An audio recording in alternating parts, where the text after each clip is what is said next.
नमस्कार, आप देख रहे हैं श्रवण धाम न्यूज। भीटी ब्लॉक में कृषि विभाग द्वारा किसान संगोष्ठी लगाना किसानों के भाग्य का उदय कर दिया है।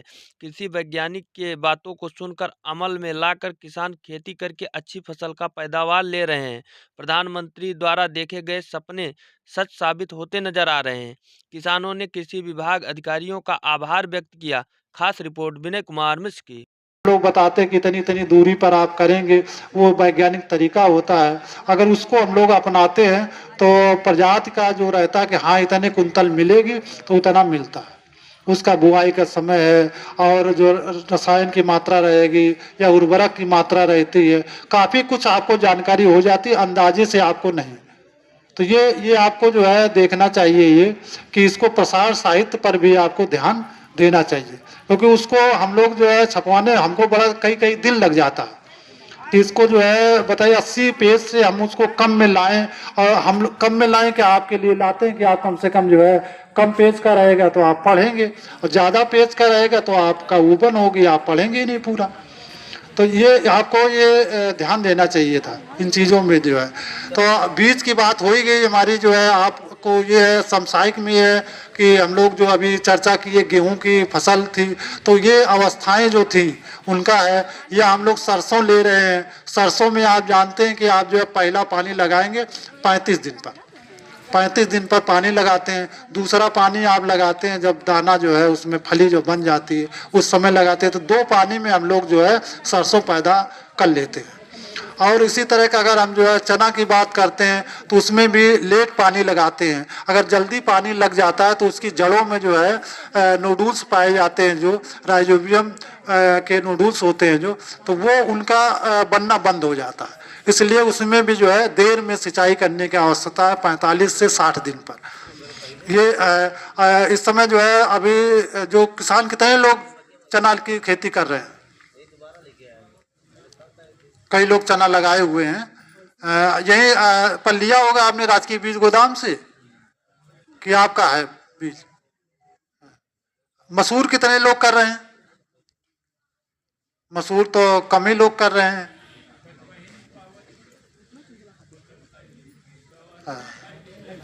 हम लोग दलहनी तिलहनी का तिलहनी में भी अच्छा रेट मिल रहा है, तो इसको भी ज़रूरत है आपको।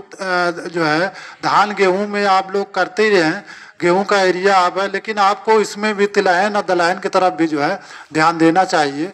इसमें भी हमको आय की जो बात है उसमें है, लेकिन बात आती है जो बचाने की आती है ना, नीलगाय की समस्या है और भी समस्याएं हैं जो, तो उसको है नीलगाय वाली समस्या पर हमारे विश्वविद्यालय में भी शोध चल रहा है कि उसमें इस तरह का है कि जो है ऐसा कुछ उसमें जीन डाल दिया जाए कि जो है उनके बच्चे ही नहीं पैदा हों, यानी कि वो आगे संतान उत्पत्ति ना कर पाए।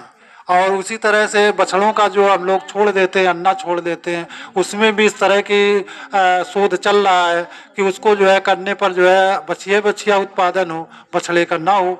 तो ये मान लीजिए अभी तो शोध में है, ये सब चीज़ें चलती रहती हैं। तो इसको भी हम लोगों को ध्यान रख करके अपना है बचाव करना है। जो सरकार की स्कीमें हैं, हम लोग हमेशा सरकार की उससे नहीं रहेंगे, अपना भी सुरक्षा करना है। क्योंकि किसान की दिक्कत ये है कि एक जगह खेत नहीं है उनका, कई जगह खेत है उनका। अगर जिनका एक जगह खेत है उनका तो ठीक है, बाउंड्री हो गई। जिनका अलग अलग खेत है, 4 है, 5 टुकड़ों में खेत है, तो हर जगह उनकी जो है तार लगाना या बाउंड्री नहीं हो पाती, उसमें भी ये दिक्कत आती है। और अपने देश का हम देखते हैं कई बार ये बात आई कि उत्पादन क्यों नहीं बढ़ रहा है। किसान के बात इसमें आती है, नए लोग हमारे जो नवयुवक हैं वो लोग तो खेती किसानी में आना चाहते हैं, लेकिन उनके नाम जमीन नहीं है। अगर अभी और आप लोगों ने बहुत ही रुचिपूर्वक हमारे वैज्ञानिक महोदय के जो समसामयिक फसलों पे जो परिचर्चा थी उसके विषय में आप लोगों ने सुना, उसके लिए आप सभी लोगों का बहुत बहुत धन्यवाद। मैं निवेदन करूंगा, हमारे बीच में एडीओ आजमी साहब उपस्थित हैं, आप अपने विकास विभाग से जो जुड़ी जानकारियां हैं और जो योजनाएं हैं उनके विषय में प्रकाश डालने का कष्ट करें। एडीओ आजमी साहब।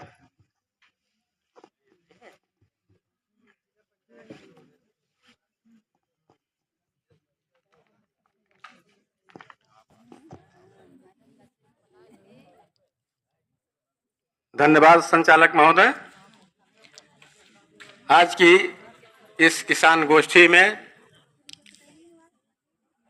अभी आपके बीच में हमारे मुख्य अतिथि जी पधार रहे हैं। हम मंच पर उपस्थित आदरणीय बीडीओ साहब, प्रमुख प्रतिनिधि डॉक्टर राणावीर सिंह जी, यहाँ पर उपस्थित समूह की दीदियां, मातृशक्ति, किसान साथियों, आपका इस कृषि गोष्ठी में सादर स्वागत, वंदन, अभिनंदन है। अभी डॉक्टर साहब ने बहुत ही विस्तार से कृषि के अतिरिक्त अन्य योजनाओं के बारे में आप लोगों को बताया है जो कृषि से ही जुड़े हैं, जैसे पशुपालन, मछली पालन, बकरा पालन, बकरी पालन, जिससे हमारी आय बढ़ सकती है। उससे जुड़े जो ग्रामीण इलाके के उद्योग हैं, उससे जुड़े हुए तमाम उद्योग के बारे में विस्तार से बताया है। हमें आप सभी का बहुत बहुत स्वागत एवं धन्यवाद जो इस कार्यक्रम को आप सभी लोगों ने अपनी गरिमामयी उपस्थिति से इस कार्यक्रम को सफल बनाया। इसके लिए आपका कृषि विभाग की तरफ से बहुत बहुत धन्यवाद एवं आभार। सभी लोग कुर्सी पे बैठ जाएं और लंच अपना प्राप्त कर लें।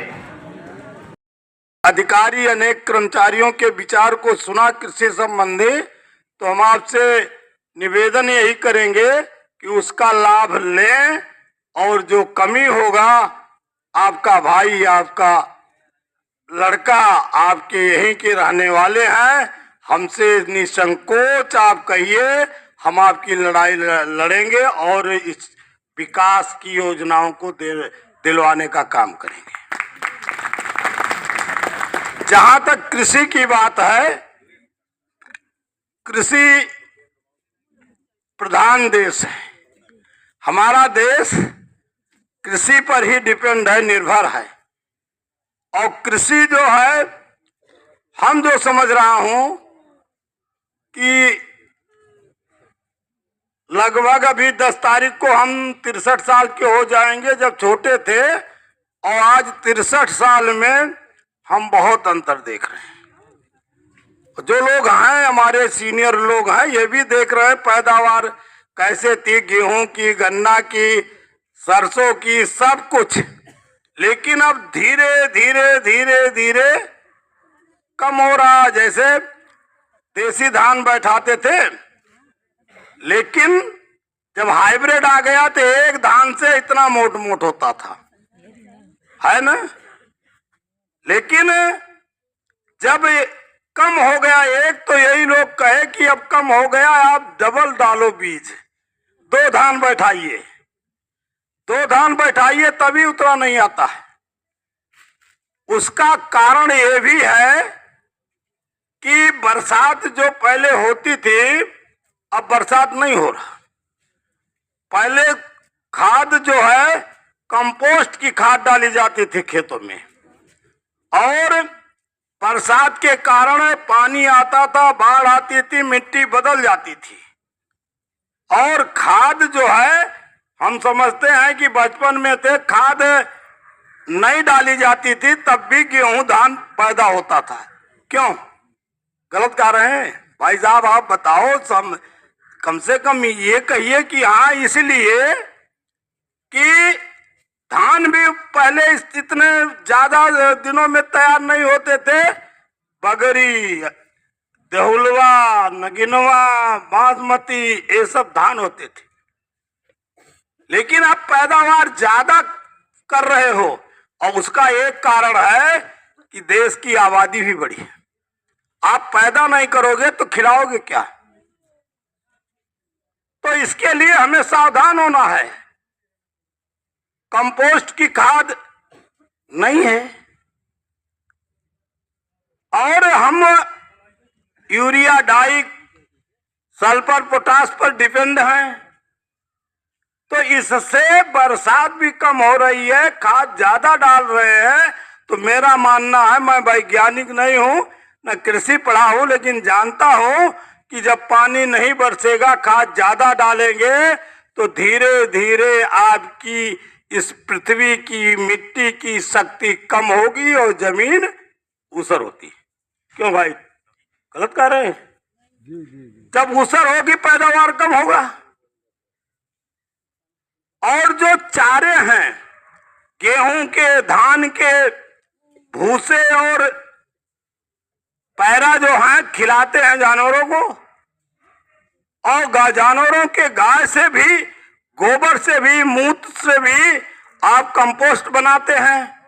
तो कंपोस्ट को भी हमें शुद्ध तभी बन सकता है जब हम उर्वरक खाद को कम डालें और कंपोस्ट की खाद को, जैविक खाद को डाल करके अनाज को पैदा करें। और जब पैदा करेंगे तो अच्छा अनाज होगा, स्वास्थ्य के लिए लाभदायक होगा।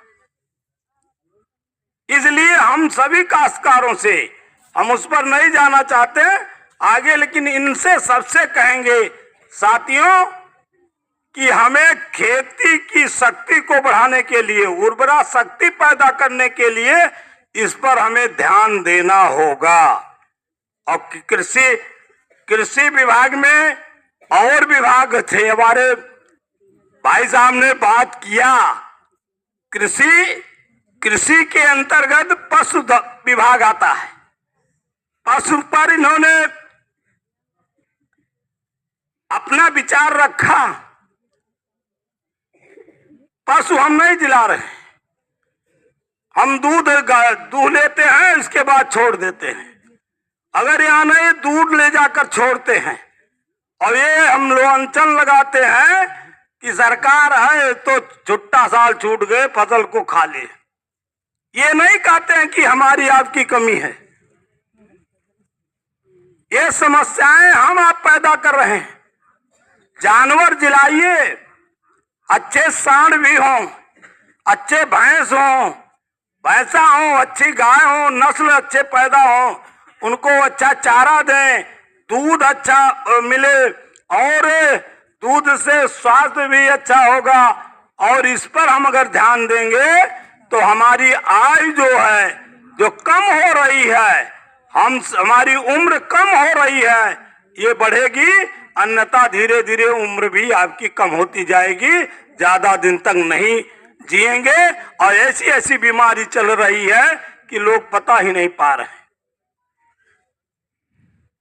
तो इसलिए जानवरों को भी हमें जिलाना चाहिए, कंपोस्ट खाद पैदा करना चाहिए। तीसरी बात इन लोगों ने नहीं, किसी ने जिक्र किया होगा, लेकिन जिक्र नहीं हम सुने। कृषि विभाग में मत्स्य विभाग भी आता है।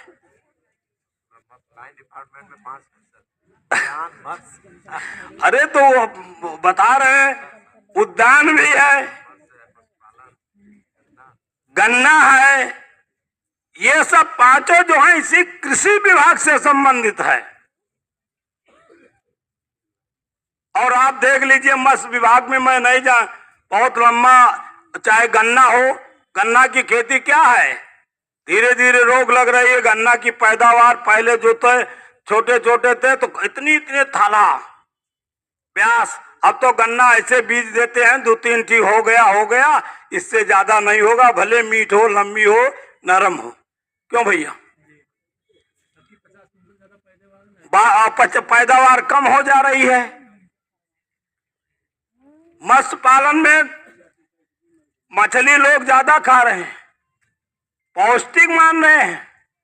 और मछली जो है प्रदेश का, देखिए चिन्ह जो होता मछली ही रहता है। लेकिन जब उनको शुद्ध नहीं खिलाओगे, पहले मछली तालाब से, नदी से, आज भी जो मिल रही है स्वादिष्ट है, पौष्टिक है, और जो रोज चारा दे रहे हैं, और जो है चाहे मुर्गा हो चाहे मछली हो, उसके मांस को खाएंगे तो स्वाद नहीं रहेगा। कि रहता है, खाने वाले भाई बताएंगे, चारा वाले में स्वाद कम रहता। तो इसलिए इसी किसी कृषि से संबंधित वो भी है कि हम जो शुद्ध पैदा करेंगे तो उनको शुद्ध अनाज देंगे, शुद्ध पौष्टिक आहार देंगे तो साथियों क्या होगा, हम लोग खाएंगे तो हम लोग पौष्टिक रहेंगे।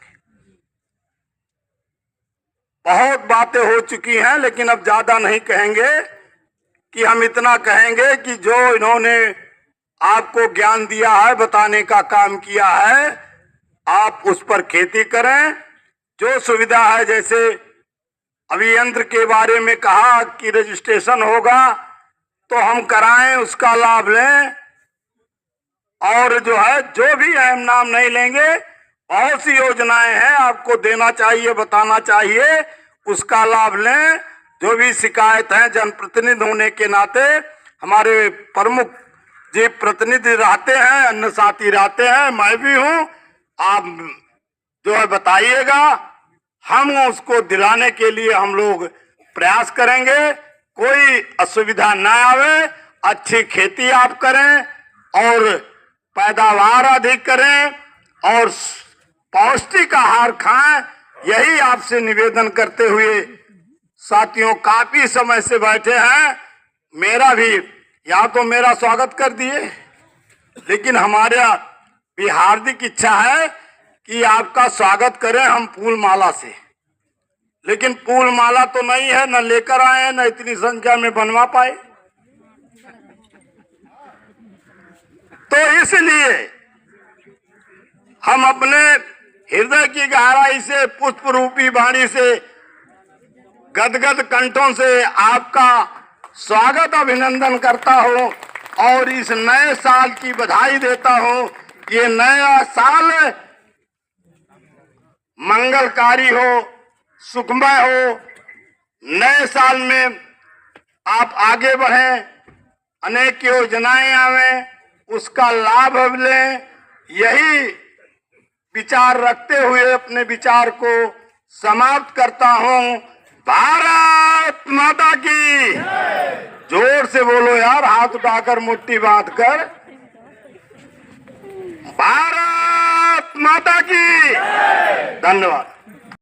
सभी कृषक बंधुओं, कृषक महिलाओं, कृषक बहनों का और हमारे अतिथिगणों का धन्यवाद ज्ञापित करते हुए मुख्य अतिथि महोदय की अनुमति के आधार पर आप कार्यक्रम के समापन की घोषणा करने का कष्ट करें।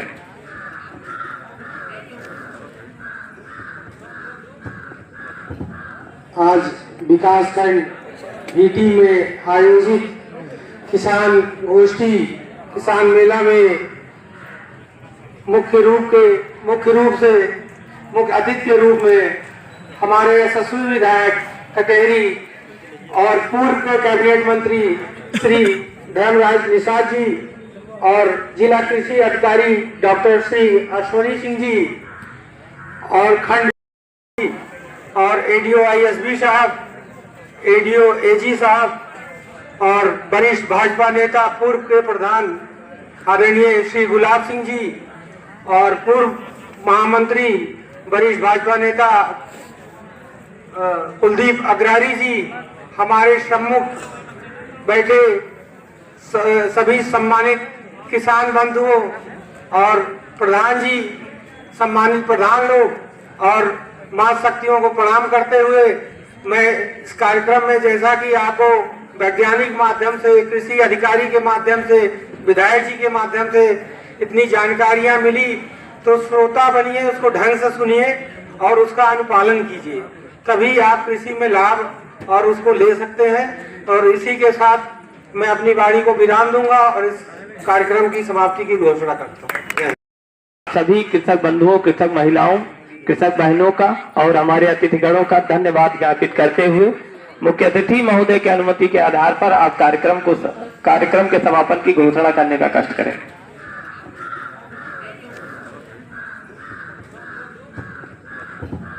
आज विकासखंड भीटी में आयोजित किसान गोष्ठी, किसान मेला में मुख्य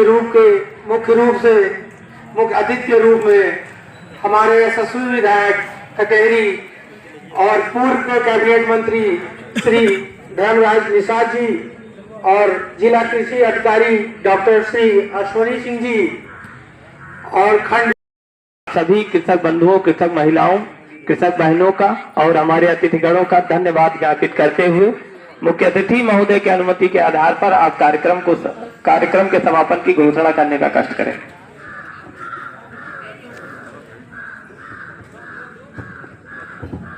आज विकासखंड भीटी में आयोजित किसान गोष्ठी किसान मेला में मुख्य